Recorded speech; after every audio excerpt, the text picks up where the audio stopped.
But God, you know it all. And Jesus and God is saying to him, speak the word. Speak the words to these dry bones. We are asked to speak the words into our marriages. Oh, Mama, that you should speak the word into our marriages. No matter how dry it was, but prophesy and say to these bones, come to life. Prophesy and say to a marriage, you are coming to life. You will blossom. My marriage.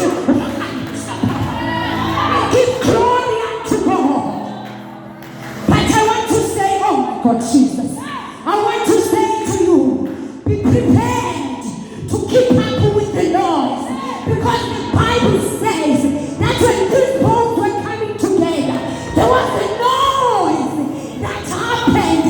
But this noise was not signifying trouble, but it was a noise that was saying that things that are coming, something that was dead is coming to life. The problem with us is that when we hear the noise, we run away. When we hear the noise, we run to friends.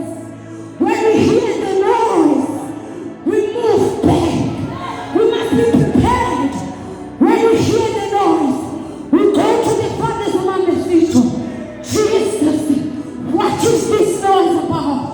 Is it because things are coming together? Or is it because things are falling apart? Let him say something. Let him confirm. I want to say today that the noise that you will be hearing after this seminar is because of things that are coming together. It's because there is life, but be prepared. Stand. Nyamezeli ngone wakuhlangana kwamathambo. Ayithethi ukuthi kuyonakala, but kuyahlangana lokhamasho.